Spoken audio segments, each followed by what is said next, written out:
देतालपुर गांव के एक कोने में एक छोटी सी टूटी फूटी झोपड़ी में सोहन अपनी छोटी बहन प्रीति के साथ रहता था। उनके माता पिता का बचपन में ही निधन हो गया था और तब से सोहन ही अपने परिवार का सहारा था। महज 14 साल की उम्र में उसने अपने कंधों पर जिम्मेदारियों का बोझ उठा लिया था। वह हर सुबह अंडों का ठेला लगाता और दिन भर मेहनत करता ताकि अपनी और बहन की परवरिश कर सके। उस दिन भी वह हमेशा की तरह अपना ठेला लेकर निकला और देर रात तक अंडे बेचता रहा। जब उसने आखिरी अंडा भी बेच दिया तो उसने मोबाइल निकाला और समय देखा। रात के 11:30 बज चुके थे। ठंड अपने चरम पर थी और गांव की सड़कें सुनसान हो चुकी थीं।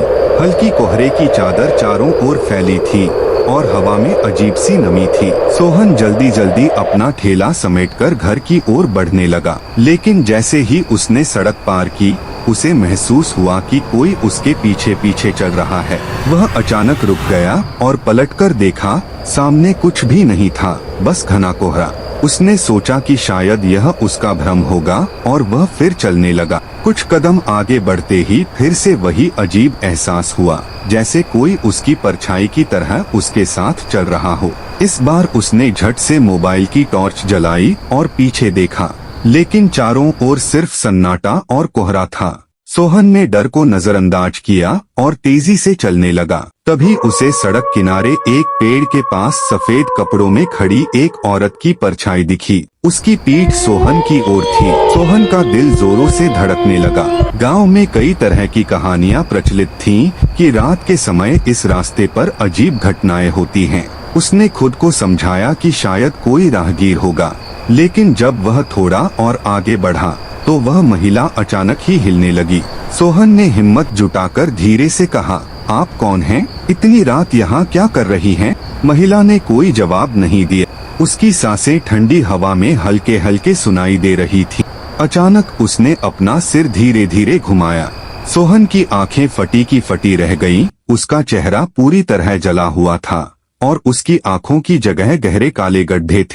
उसने तुरंत भागने की कोशिश की, लेकिन उसके पैर जैसे जमीन से चिपक गए। तभी वह महिला ठंडी डरावनी आवाज में, तुम्हारे पास कुछ खाने को? सोहन की आवाज कांपने लगी। उसने हकलाते हुए कहा, नहीं, मेरा ठेला खाली हो चुका है। महिला ने एक क्षण के लिए उसे घूरा और फिर उसका चेहरा एक भयानक मुस्कान में बदल गया। तो तुम मेरी जगह भर सकते हो। इतना सुनते ही सोहन ने पूरी ताकत से अपने पैरों को झटका दिया और जोर से भाग निकला। ठंड के बावजूद उसके माथे पर पसीने की बूंदें छलक आई थीं। वह भागते भागते गांव के मंदिर के पास पहुंचा और वहीं रुककर हांफने लगा। पीछे मुड़कर देखा, वह महिला गायब हो चुकी थी। लेकिन तभी मंदिर के घंटे अपने आप बजने लगे और सोहन के कानों में एक आखिरी बार वही ठंडी आवाज गूंजी, फिर मिलेंगे। अगली सुबह जब सोहन घर पहुंचा तो वह पूरी तरह डर से कांप रहा था। प्रीति ने जब उसे इस हालत में देखा तो घबरा गई। भैया क्या हुआ? उसने पूछा। सोहन ने उसे कुछ नहीं बताया, लेकिन वह जानता था कि उस रात जो हुआ था वह कोई सपना नहीं था। गांव में कुछ रहस्य छिपे थे और शायद यह कहानी अभी खत्म नहीं हुई थी।